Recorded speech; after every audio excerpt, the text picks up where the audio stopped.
Good afternoon, everyone. Welcome to the center. My name is Chris Judge. I'm the assistant director here at the center and a staff archaeologist here. I will be your speaker today. I'm going to explain to you about the Congaree Indians and the question of whether they are descendants of Cofitachequi.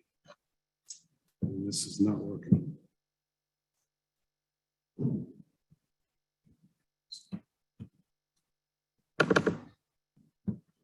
Okay. At the time of the founding of Charleston, there was a large community in the central part of the state known as Cofitachequi. You see it up there, circled in red. This is the Joel Gasconi map of 1682. And what you notice is that while there's quite a bit of writing on the coast, along the rivers, along the coast down near Charleston in the lower left-hand corner, there's virtually very little in the interior, with the exception of this place name. On this map, we see two names. We see Cofitachequi and Talamico, and these are names documented in the 16th century by Spanish explorers who trekked through South Carolina in 1540 and the 1560s, and these are the surviving names that they record as towns, place names in the interior. Here it is on another French map in 1708. What is Cofitachequi? Cofitachequi seems to be a chiefdom-level society, a very large society that at its peak may have stretched from Charleston at the coast to Asheville in the mountains. In 1806, a doctor, having moved from Massachusetts to Camden, South Carolina, became interested in what they called then antiquities, and Indian remains and Indian artifacts in the vicinity of Camden. And he made this map, which shows a series of mound sites. Here's one. There's one down here, Nixon's Mound over here. The section on the right attaches to the top here. And on the right there, most of that is now Lake Wateree, just down the road. And there's about 9 different complexes of mound sites that we associate with late prehistoric period in South Carolina. And this is one of them near Camden. About 35 feet tall. And these were substructures for buildings. Sometimes it was a chiefly residence, sometimes it was a temple. Other times early explorers document that they were structures where the bones of deceased elite people were kept. But their earthen monuments constructed by hand would have taken a good bit of engineering and mathematical knowledge and things to erect, and the fact that some of them actually survive is really incredible. While the mounds kind of stand as monuments to these past societies, in doing the archaeology, we've learned a lot about these people. They're corn agriculturalists. They seem to have a stratification of society with the leaders at the top, artisans in the middle, and farmers, fishermen type folks at the bottom of the social scale. And were the societies contacted by early explorers like the Spanish. The Spanish, of course, came several times to South Carolina. Most notably, Hernando de Soto arrived in Tampa Bay down here on the west coast of Florida in 1539, went up to Appalachia, where the present capital of Florida is, at Tallahassee. In the wintered there amongst the Appalachia, and was supposed to go west to Mexico, which would have been, as you watch my cursor, this way. But while there, he heard that there was gold and silver at a place called Cofitachequi. His charges were to find an overland route to Mexico from the eastern United States, southeastern United States, to the silver mines at Zacatecas, bring Christianity to the Indians, find the great river in the interior that went to Mexico. It's probably the Mississippi River, and as we know, it doesn't really go there. So he takes this sort of detour off what the crown had asked him to do, to go to a place called Cofitachequi, where he's told he could find silver and gold, and that it's a 2-day march to the ocean. The Spanish treasure fleets were getting pilfered by, and Disney made a movie out of it, Pirates of the Caribbean, as they tried to get back to Europe. And so if they had an overland route that would get them to the East Coast, they could just get in the ships and avoid the pirates of the Caribbean. losing all the loot that they had taken from Mesoamerica and South America. This is a 1562 drawing by a French cartographer, Jacques Lemoyne. But when De Soto got to Camden, he was greeted in a very similar fashion. The chief of Cofitachequi was a woman. On the second day of their visit, she went into hiding. Her niece was appointed to be the emissary or the liaison to De Soto and his 600 men that were marching across the southeast. She was carried on a litter, very much like I get the sense of Cleopatra when I see this, by her subjects, and was an all-powerful leader of Cofitachequi. In 1566 to 1568, another Spaniard, Juan Pardo, left from Santa Elena on the coast at Paris Island in Beaufort County, came up and went to a number of the same places, including Cofitachequi, which he called Canos, C-A-N-O-S, and noted that there was still a powerful chieftain-level society located in central South Carolina near Camden. Now, along the Congaree River, near Columbia, we have evidence of this late prehistoric period. These are a couple of marine shell gorgets. The one on the right and the one on the left both depict rattlesnakes. The one on the right was found just below Columbia, and the one on the left was found about 12, 13 miles below Columbia, right above the Congaree National Park. So we know that there were activities in this late prehistoric period. Now, Charles Hudson, the ethnohistorian, wrote a book in 1976 on the Southeastern Indians. And I read it to you because I love it. For some of these cultures, the Congarees of South Carolina, we know little more than their names. They're so poorly documented, we're likely never to know much about them, except in those fortunate instances where archaeologists and ethnohistorians succeed in digging additional information out of the ground or out of the archives. I'm better at digging things out of the ground, but I'll take you on a tour of what we've learned from the archival research of the Congaree, who I think are in part descended from the collapse of Cofitachequi after the arrival of the British in 1670, which I'll get into in a minute. So the ethnohistorians and the historians have centered Cofitachequi on Camden. Earlier in the last century, it was thought to be on Silver Bluff on the Savannah River. And John Swanton, the famous ethnohistorian of the Smithsonian, had calculated leagues to miles in the modern conversion. The 16th century conversion is longer, and so it places it on the Wateree River. Now, the mounds on the Savannah River are abandoned by 1450 AD, so well before De Soto arrives. We now know that's from a massive drought that would have had agricultural societies in quite a bit of collapse. So from 1540 to 1685, you know, of Cofitachequi centered here, there is a 19-year gap, and from 1693 to 1750, in the same area we hear of the Congaree Indians.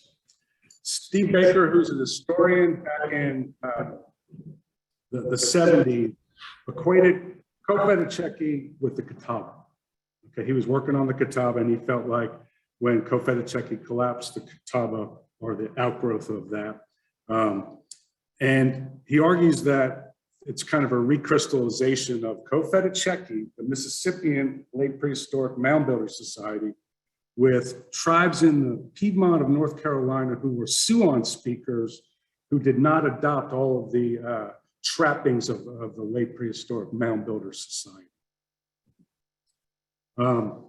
And Gene Waddell was another historian in South Carolina, did a lot of research on Native Americans, is still a great source for me of knowledge. And he says the Congaree are likely to have been part of the province of Cofitachequi, but not the principal part. And he points out that Wes White, another historian, in all the research he's done on the Congaree, never sees them more than about 30 warriors in strength. I have come up with an alternative hypothesis that I'd like to test, and this is armchair theoretician sort of hypothesis. When De Soto came to Cofitachequi, the first place he went to was a place called Hyamea. where the Congaree and the Wateree rivers come together. When he got there, they wouldn't tell him where Cofitachequi was. He felt like he was close, and he had to torture some Indians to get the information out of them. When Pardo came through in the 1560s, they called it Waimea. But both are where the Wateree and the Congaree come together. So I'm wondering if part of the collapse of Cofitachequi become the Catawba. Others have said some of them become the Creek of Georgia. And I'm going to say maybe the Congaree are part of it from these towns that are in the heart of where the Congaree were in the 17th and 18th century. Now, I am not a linguist,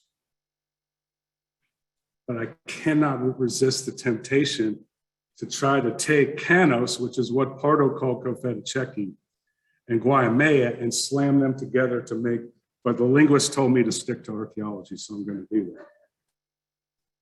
Language is a very hard thing to dig up out of the past, and so I'll leave it to the linguists. And the linguists who study Cofitachequi say that it appears to be that Creek and Hitchiti were the main languages spoken in the town of Cofitachequi. But they also see evidence of Kusabu, the tribes of the coast of South Carolina, who the British first contacted in 1670, as well as some other tribes like the Wali on the Georgia coast. So the two place names that survive are Cofitachequi and Talameca. In Muskogee language, Tala is town and Miko is chief, so chief's town. Cofitachequi, the Chequi part in the Hitchiti dialect of Muskogee means house. What the first part of that word is, we don't know what it means. So it appears to be these names. But as you know, a lot of names that come down and are recorded in history for Indians are not what they call themselves, but what their neighbors call them. And at times, it may be even a little bit derogatory. In the 17th century, James Mooney, another Smithsonian anthropologist, estimated in 1600 that they were a population of 800. How did he do that? Think about that for a second. There was nobody around here in 1600 going 17, 18, 19. So he's kind of guesstimating on this. But really, the first time we hear of them is in 1671. Colonial officials, they want to go to Cofitachequi after the founding of Charleston in 1670 and meet with this powerful nation for a number of reasons, for trading, for peaceful relations, and things like that. So Cofitachequi is visited in 1670. The other thing that happens is pretty quickly, Henry Woodward is one of the visitors there, and Henry Woodward is part of the early exploration of the Carolina coast in the years leading right up to 1670. He has learned many of the languages, but he needs an interpreter to speak to the Cofitachequi people. And that's really interesting because he knows all the coastal languages, but he needs this interpreter.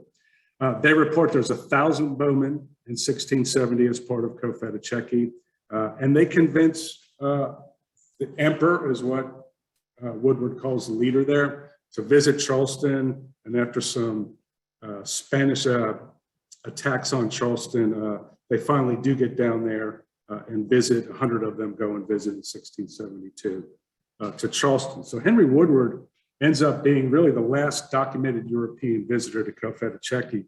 And after that point, it seems to collapse and go away. So yeah, so the cacique, the chief of the Kiowa of the coast, goes with Woodward to Cofitachequi.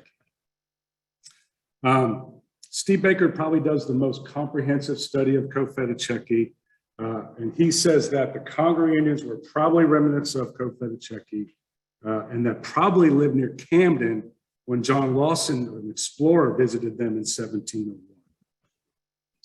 In 1692, in the colonial records of Charleston, we see that the Congarees with the Waxhaws and the Esaws are the Catawba, and the Waxhaws live just up above our main campus here. When you go up 521, one of the creeks you cross is Waxhaw Creek. So they're living right up in this neck of the woods.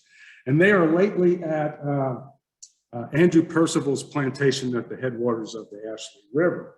This is the Lord Ashley Cooper's barony, 12,000 acre land grant.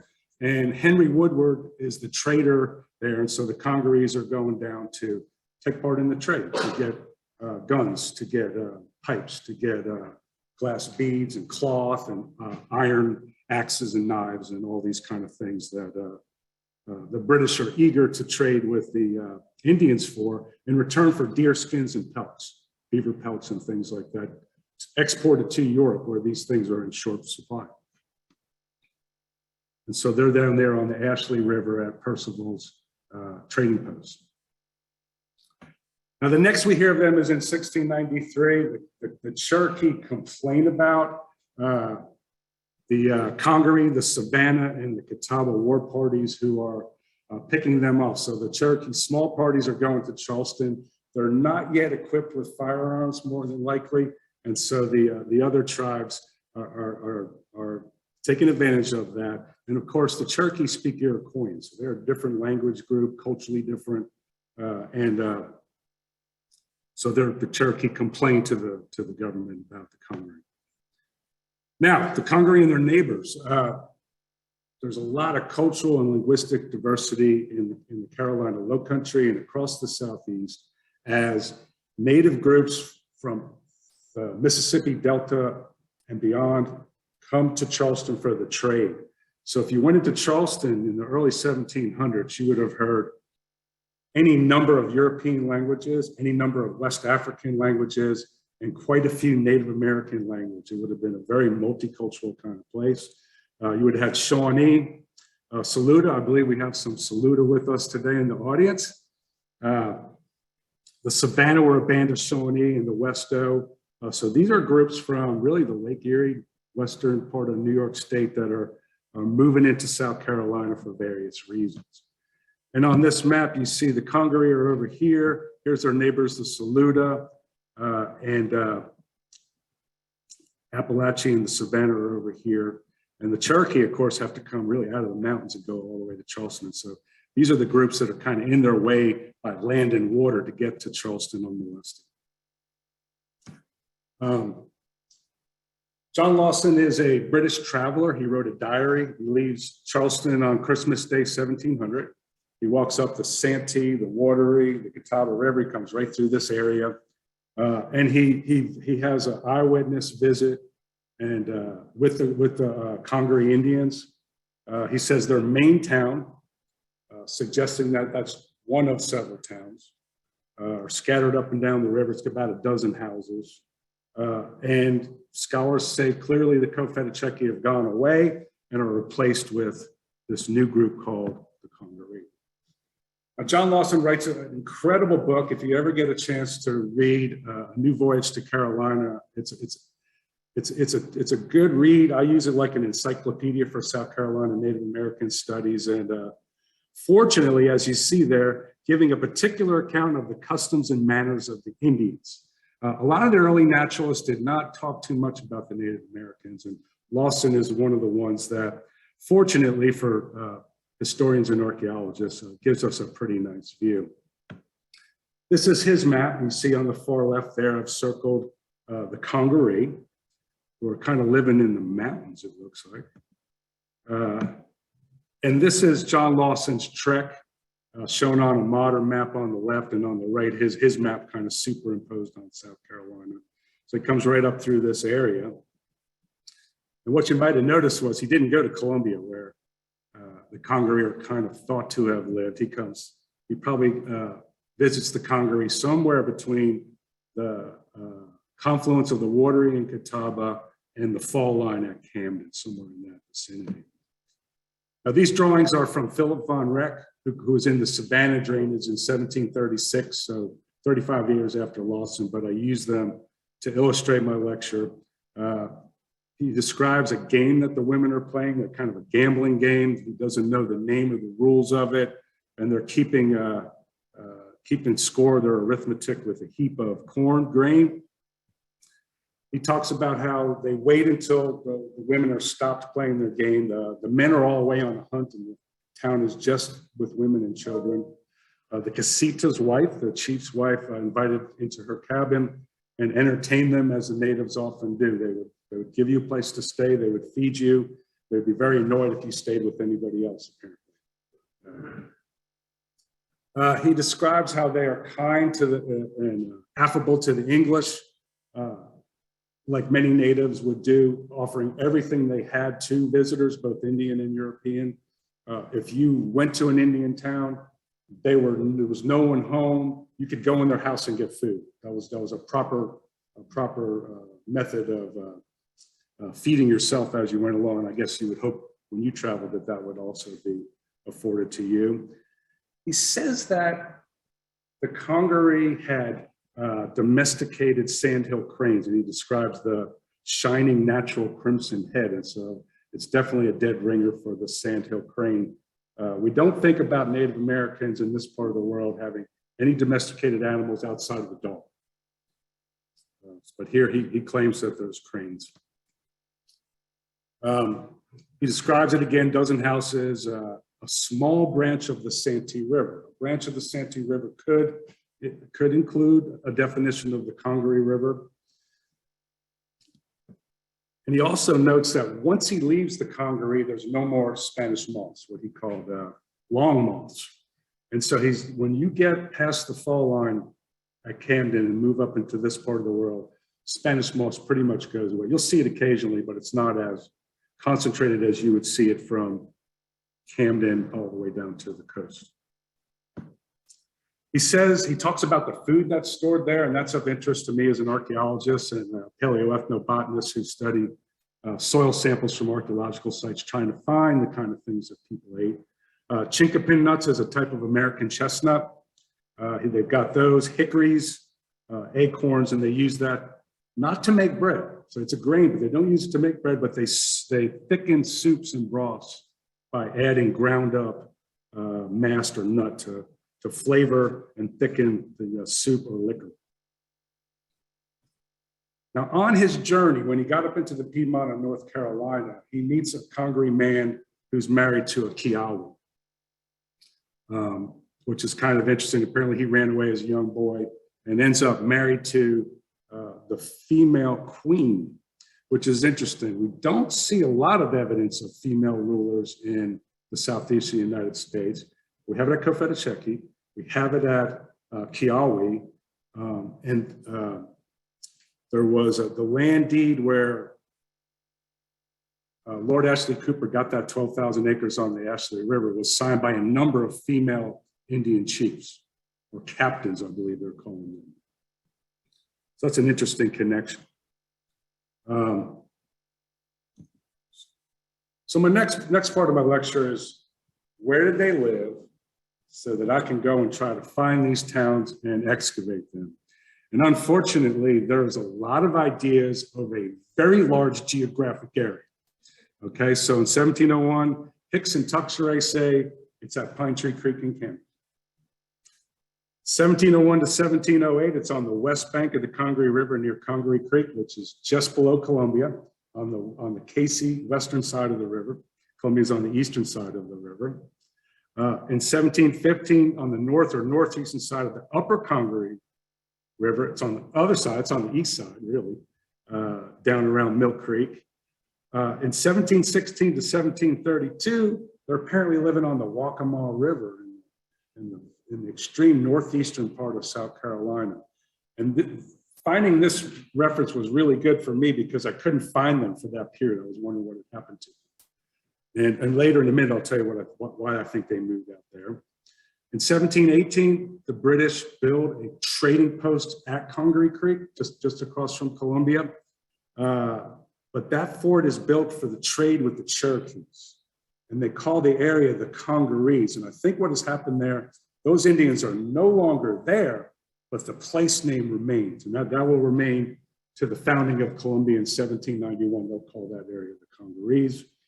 And then in 1736, they're documented to have joined with the Wateree and become part of the Catawba Nation, just 18 miles from where y'all are sitting today. We see them in the Tuscarora War. Traders who were in the Carolinas not the folks that had the licenses who were wealthy folks, but the people that would actually go out into the Native American communities were, how will I put this? Undereducated, perhaps illiterate, and maybe unscrupulous. And so they were abusing the natives in the trading deal, taking advantage of women, and lots of other things. And really, it's a land grab.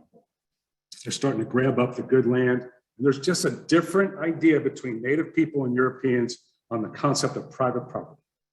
Oh, the Indians, it's all held in common. Europeans, I cleared the land, I put a fence around it, and I have a deed in Charleston, it's mine. So that leads to an Indian uprising in North Carolina.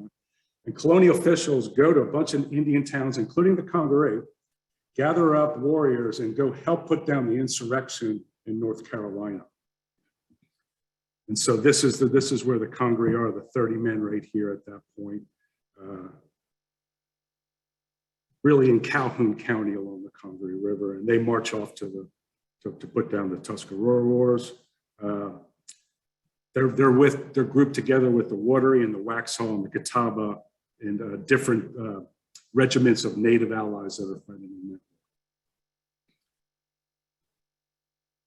In 1715, the colonial officials do a census of all Native Americans living in South Carolina. The Congaree number 22 men in a total population of 40. They're grouped with the Santee and are apparently living in 3 towns near the fall line of the Santee River. The Santee River, as we describe it today, does not go up as high as the fall line. So if we say, okay, it's the Wateree River, then what he's saying is they're all the way to the town of Camden.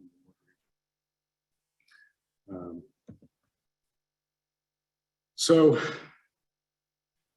part of the census, they describe where these towns are, and the Congarees are described as 120 miles from Charlestown. If you do Google Maps, it's on a straight line up on the highways, you're almost in Casey, South Carolina, so perhaps that is correct in 1715. And that takes us to the Yamasee War. The Yamasee War is a similar trader abuse war.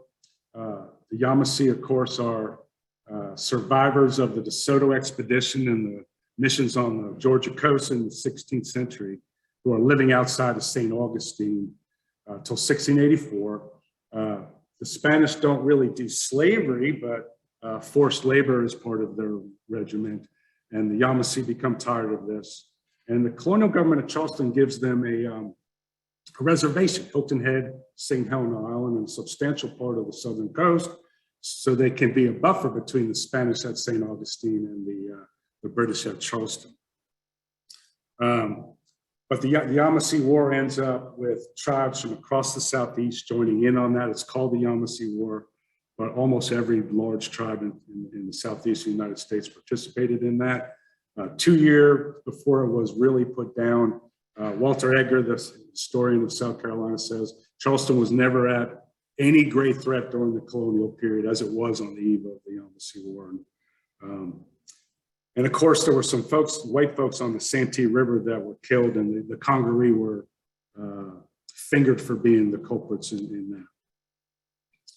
Oh, I should say the Yamasee War started on Good Friday, 1715. So we're at a marked day. They fought at the Battle of the Ponds, which is on the Santee River, about 16 miles below Casey, South Carolina. And by 1716, the records in the British Public Record Office seem to indicate that they have been extirpated, made extinct, along with a number of other tribes, the Santees, the Seaweed, the Peedies, the Waxhaws, and the Cussaboo. But we know this is either fake news or wishful thinking, or bad reports of that being the case, because a number of them do survive. There's records of some of the Congaree being taken as prisoners of war after the Yamasee War. They're captured by Etowah Indians from the coast and are sent to the Caribbean to work in the sugar plantations. By 1717, those last few prisoners are shipped off And those tribes become really, really small. And like a lot of low country tribes who were faced with decreasing numbers, men killed in war, they end up coalescing with the Catawba Nation for strength in numbers. And the Congaree Indians around 1736 joined the Wateree Indians in a named town within the Catawba Nation. And that blue arrow points to the Wateree town. This is the famous Catawba deerskin map. Catawba headman draws this map, presents it to Governor Nicholson in 1721, and it's a kind of a social landscape. The chief lives at Nassau Town. And if you notice, all the other tribal entities at the Catawba Nation can't go to Charleston or Virginia without going through Nassau Town. Chickasaw and the Cherokee can go around it because they are more numerous, but it's as if the Catawba are kind of showing their influence and political leadership over or for all of these groups, and the Congaree would have been living in this town right here. As I said earlier, I found this reference, actually Wes Tuxeray pointed it to me, from the South Carolina Gazette, the newspaper of the era of 1732 to the Revolution. On October 28, 1732, the governor of North Carolina documents the Congaree living along the Waccamaw River. Now, I think what happens is, after the Yamasee War, the Congaree really can't live in their homeland because the British have established a fort there, trading fort for the Cherokee, who are now, who, as we know, are their enemies. So I think there's three forts. There's Fort Moore over here for the trade, Fort Congaree, and there's another one on the Black or the PD River over here, up in the Waccamaw Indian neck of the woods. And I think the Congarees realize they can't stay here. They don't want to go over to the Savannah River, so they move over here until their incorporation with the Catawba Nation. This 1732 map shows it as the Congarees, but by this time, that's just, as I said before, it's a place name. Once that fort is established in 1718, it opens up the doors for white settlement. Governor Johnson is starting the township system. The township here in Columbia was Saxagatha, and they're encouraging folks to move into the interior to live and to be a buffer between the Chickasaw, Choctaw, Catawba, Cherokee, the powerful tribes of the Southeast and Charleston. And so pretty soon, the native people are pushed off the coast and then pushed off the fall line as white settlement moves in. And this again just shows it as Congaree is a big area between the mouth of the rivers. Now in 1743, Governor Glenn goes to the Catawba Nation. He says there's over 20 dialects spoken there. And James Adair goes there in 1775 and makes the same observation. And so you have Wateree, you have Eno, Chiachoan, Natchez, Yamasee, Coosa, and then Congaree spelled in a very different fashion. In 1751, there's a late reference to the Congaree down along the Congaree River near Saxagatha, Columbia, where some Cherokees killed some Congarees. So I guess they're getting back for decades earlier issues. One of the last things we hear of in 1760, one of the Catawba headmen is known as Congaree Jimmy. Okay, and that's almost the last we hear of that.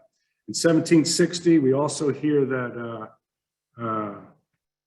Congaree Jamie, at the very bottom of that passage that you see on the screen, they're asking for a commission for him, honoring him for what is basically French and Indian War deeds. So in 1766, the Congaree are mentioned as living in the Catawba Nation again, and somehow holding out their own ethnicity, maybe speaking their own language. As these towns so close to one another, the idea is that they're trying to hold on to their particular culture that might be somewhat different than these new neighbors they have as they coalesced with the Catawba Nation. And so they becomes just a place name on a map. This is 1780, where we see the old Congaree fort. It's now part of the township system. And in 11 years from this map, of course, Columbia would be founded on the opposite side of the river there. So the Catawba Congaree Jimmy is also listed several times, either as Jimmy or Jamie in the documents. And interestingly, in 1759, the Catawba sent a letter to Charleston reporting on a very devastating smallpox outbreak amongst the nation. King Hagler is the head of the Catawbas. Here he is here. Colonel Ayres, spelled ears, is another Catawba. Louis John is the head of the PD tribe. And here's Captain Jimmy, who I think is probably the last of the Congaree Indians to be named anyway in any kind of a document. Chapman Milding was a doctor in Columbia. He wrote a book called The Red Men of Carolina, or a paper called The Red Men of Carolina. And this quote I think is important. He says, although an unimportant people from the standpoint of frontier diplomacy, right, the Cherokee and the Catawba are more important, they present many features of interest to ethnologists, and it's unfortunate that so little has been preserved regarding their cultural activities. Equally regrettable, in common with so many other tribes, it remains to us now only their brief paragraph on the page of history and the musical name of their majestic river. Well, I can't leave it there. So with all the written records in hand on the Congaree and a number of places where they are thought to have lived from documents and from historians interpreting documents, I have this very small part of South Carolina to go and try and find them. Stretching from Camden to Columbia down to the confluence of the Wateree River and the Congaree River.